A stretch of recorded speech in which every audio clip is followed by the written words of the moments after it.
एहसन ने भी, पाकिस्तान के नामवर सीनियर कानूनदान है। एतजाज़ सब बड़ा इंपॉर्टेंट डेवलपमेंट है पाकिस्तान में जारी अदम इस्तेकाम, सियासी अफरा तफरी, फिर इलेक्शन के मामले पे शदीद इबहाम, और उस मामले में वाज़े तौर पर लगता है कि हुकूमत, इलेक्शन कमीशन, वफाकी काबीना के रुकन, वजारतें, वो सब इलेक्शन नहीं होना देना चाहती पंजाब और KP के। मगर अब ये एक बड़ी डेवलपमेंट है कि आपको लगता है कि ये मामले को फैसला कुन अंजाम की तरफ ले जा सकता है सुप्रीम कोर्ट ऑफ पाकिस्तान का ये फैसला, चीफ जस्टिस का, और ये 9 रुकनी बेंच की तश्कील?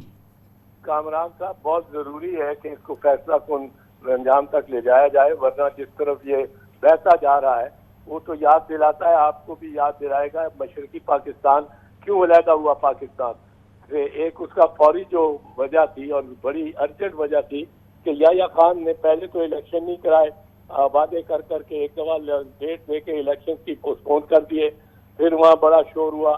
फिर जब वो इलेक्शन कराए तो 7 दिसंबर 1970 यानी मार्च 1969 में उन्होंने टेक ओवर किया और 90 दिन में कराने थे और उन्होंने कराए बाद में। अच्छा, उससे जब वो इलेक्शन हो गए तो इलेक्शन के बाद वो अब पार्लियामेंट नहीं बुलाता था, आपको याद है, नेशनल असेंबली। जी हाँ। तो मुजीब कहता था बुलाओ बुलाओ बुलाओ, वो उसने एक दफा 7 मार्च 1971 फिक्स किया और फिर इंडेफिनेटली पोस्टपोन कर दिया।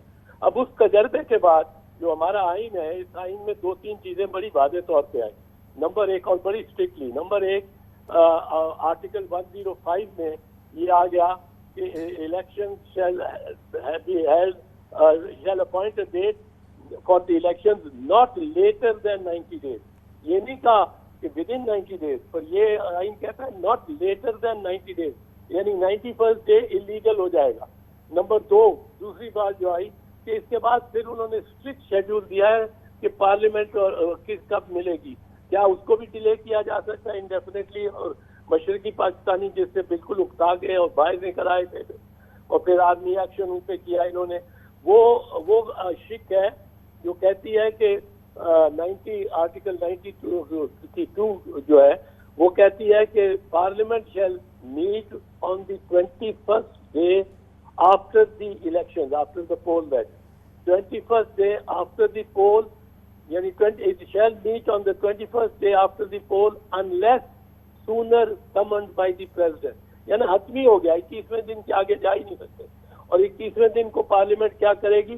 Parliament will proceed to elect the speaker, the deputy speaker, and without any intervening business the prime minister। अब प्राइम मिनिस्टर, और ये मुकम्मल, तो प्राइम मिनिस्टर इलेक्ट हो गया तो गवर्नमेंट आ गई, इन्होंने ओथ ले लिया, गवर्नमेंट आ गई। गवर्नमेंट आ गई तो वो आगे चल पड़ा, जिसकी मेजॉरिटी हुई वो गवर्नमेंट बना के और चल पड़ा। तो मौजूदा मारूजी हालात में एतजाज साहब, इस कोर्ट ऑफ पाकिस्तान जो है वो डिटरमिन कर देगी कि इलेक्शन में कोई इल्तवा हो सकता है या नहीं हो सकता, तारीख देने का क्या फोरम होना चाहिए, और फिर उसके ज़रिए, क्योंकि ये इलेक्शन का साल है, कि आइंदा की जो कौमी इलेक्शन है उस हवाले से भी इबाम ना हो, और ये इलेक्शन का साल जो है, ये तमाम इलेक्शन जो है इसमें वक्त पर हो जाए और जमहूरियत का तसलसल जारी रहे। इस सिलसिले में बड़ा मरकजी किरदार होगा अब इस बेंच का, क्या ये सही है? ये इस फैसले का बड़ा मरकजी किरदार होगा, और मैं नहीं समझता हूँ कि सुप्रीम कोर्ट बढ़ा सकती है 90 दिन से।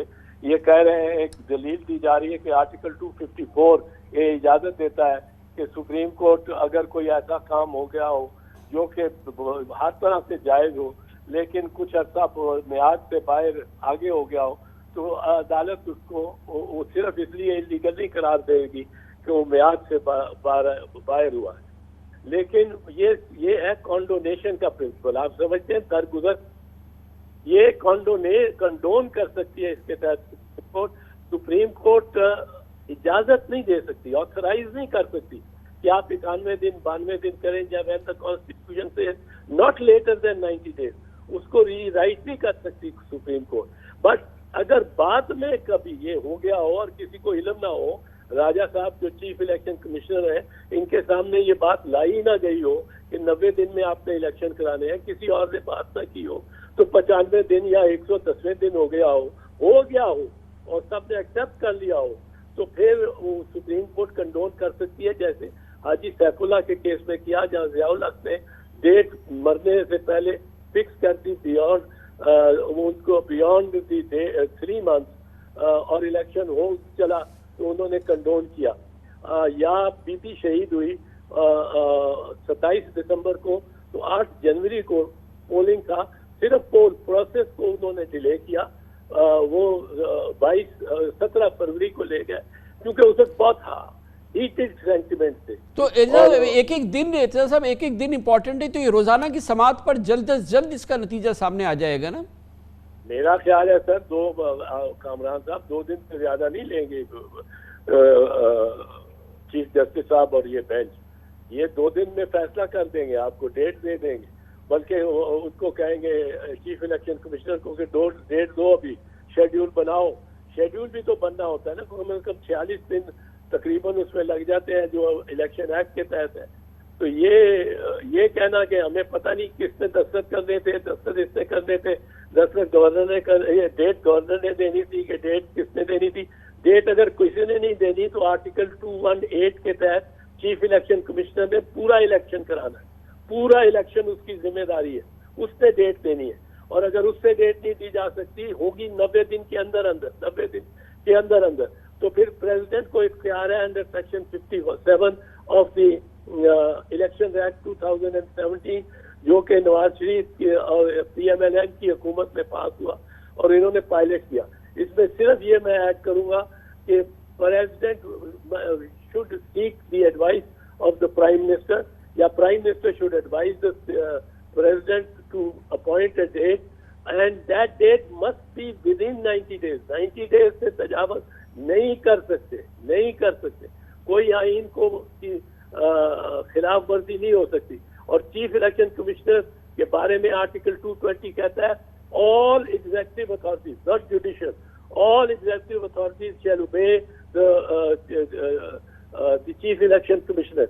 इस this means all is all, कोई इदारा इससे नहीं है। अगर वो कहे आपकी ड्यूटी लगा रहे हैं हम स्कीम में फलाने पोलिंग स्टेशन से या फलानी डिस्ट्रिक्ट में, वो फौज का हो, वो पुलिस का हो, रेंजर्स का हो, वो फॉरेन ऑफिस का बंदा हो, वो कॉमर्स मिनिस्ट्री का हो, उसको वहां जाके ड्यूटी देनी पड़ेगी।